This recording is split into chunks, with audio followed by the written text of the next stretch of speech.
Okay, so today we looked at the very first stage of cellular respiration, aerobic respiration, and we went through an overview of glycolysis. So we're going to move on to the next stage, the pyruvate. 2-pyruvate are made in glycolysis from one starting glucose. So moving forward, we move to the next stage, which is called pyruvate oxidation. And so if there's oxygen, if it's aerobic respiration, then the pyruvate will be oxidized.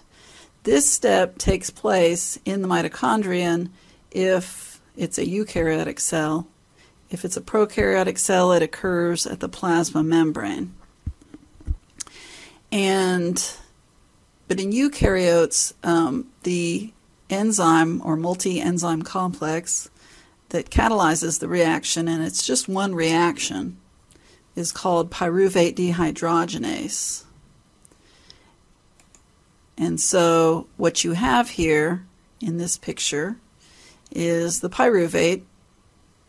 It's a 3-carbon molecule, and what you'll see here shaded in blue is the carboxyl group, and it's shown in the ionized form, so it doesn't have that hydrogen there. But this is a carboxyl group.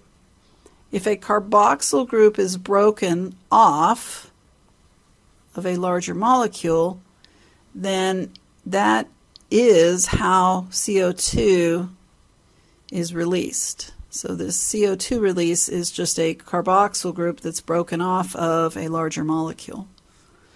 And so this one-step process gives you a product called acetyl-CoA. And you can see the 2 carbons that are left from the original pyruvate are shaded here in green. And the 3rd carbon, like I said, is released as carbon dioxide. You may remember that carbon dioxide can diffuse across the plasma membrane, and it will leave the cell and go back to the blood and ultimately out of the body. Another thing that happens here, in addition to the CO2 production, is there is another NADH which is made. So NAD plus becomes NADH. So I draw your attention to that.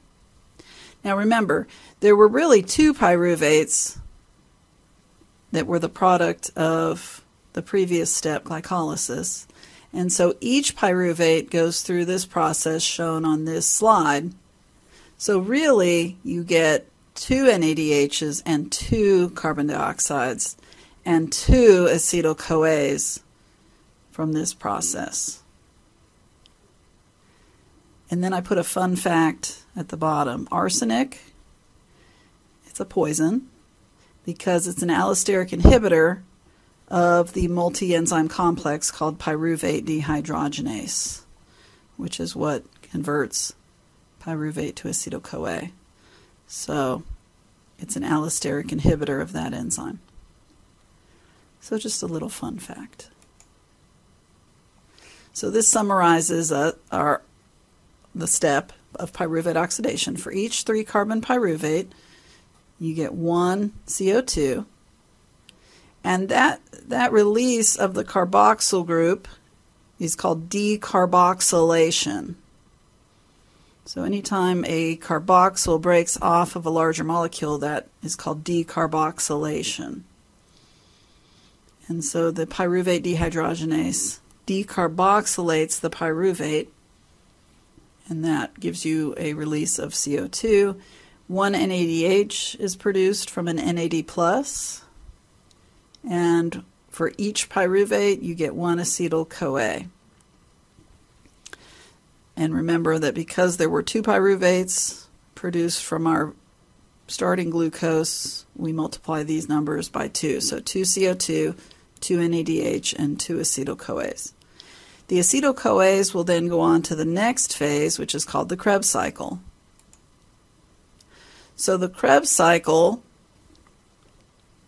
takes each acetyl group that really came from the pyruvate, and this is going to oxidize the acetyl, so break it down even further. So you could say glycolysis is the breakage of the sugar, and then two phases of oxidation, pyruvate oxidation, followed by the Krebs cycle, which is acetyl oxidation, fundamentally. It's going to occur for a eukaryotic cell in the matrix of the mitochondria, in a prokaryotic cell just in the cytosol.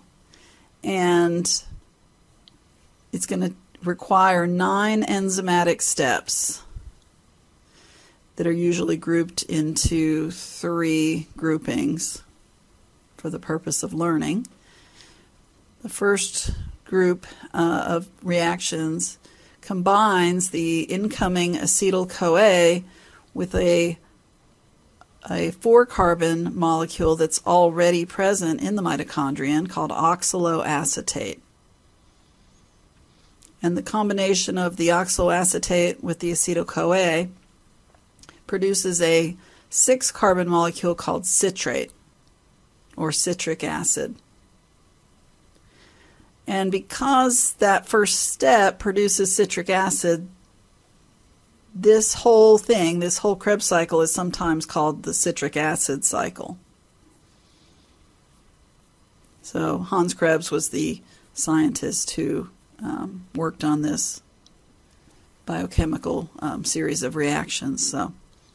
But it's also called the citric acid cycle sometimes. Now the citrate molecule goes through several rearrangements which involve 2 decarboxylation events, so the release of 2 carbon dioxides.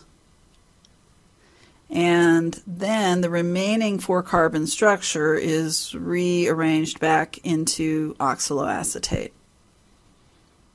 So the oxaloacetate is a reactant and a product of the entire biochemical pathway. And that's really what the word cycle means. It means that something that you start with is also one of your reactants is also one of your products. That makes it a cycle. Now this picture shows all the steps. It doesn't show the enzyme names. And I can't remember what they are, although at one point I did. But these are the steps. So you have the acetyl-CoA at the top. If this is a clock, I would say 12 o'clock.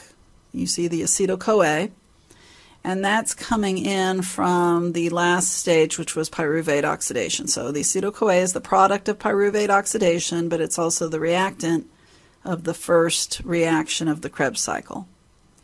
It combines with oxaloacetate, and they're giving you the carbon numbers here. So do you see where it says acetyl-CoA, and above it it says C2? That means it's a 2-carbon molecule.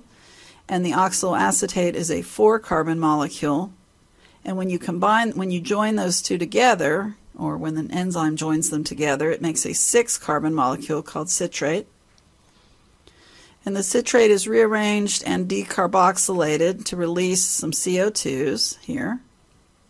And you see there's also some NADHs that are made. And eventually you get back to succinyl-CoA as a 4-carbon molecule.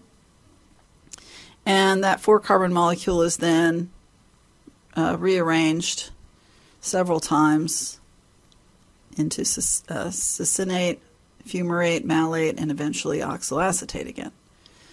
But what's important here is that what products you get. You get an NADH, another NADH, and a third NADH. So you get 3 NADHs from this. You get 2 CO2s. And it's kind of hard to tell from the way this is written, but you end up with the equivalent of 1 ATP. And it's right here. GDP plus PI gives you GTP, which is also an energy molecule. So we'll say the equivalent of 1 ATP is produced. But you had 2 acetyl-CoAs because you had 2 pyruvates from 1 glucose. So all of these numbers have to be multiplied by 2. So in the end you have 6 NADHs, 4 CO2s, and 2 ADPs. So 2 CO2s, 3 NADHs. Oh, and I forgot the electron carrier called FAD. That's, instead of a pickup truck, it's an SUV. But it still carries electrons, so you get one of those. And 1 ATP. But remember, you multiply everything by 2, so you get 4 CO2s, 6 NADHs, 2 FADH2s, and 2 ATPs. So before we go on to this next part, I'm going to put a chart, and you can fill it in terms of trying to keep track, trying to keep an accounting of how many CO2s we have, how many electron carriers we have, and how many ATPs we have. And then we'll continue on with this next part. So we'll take a break and go to that tutorial.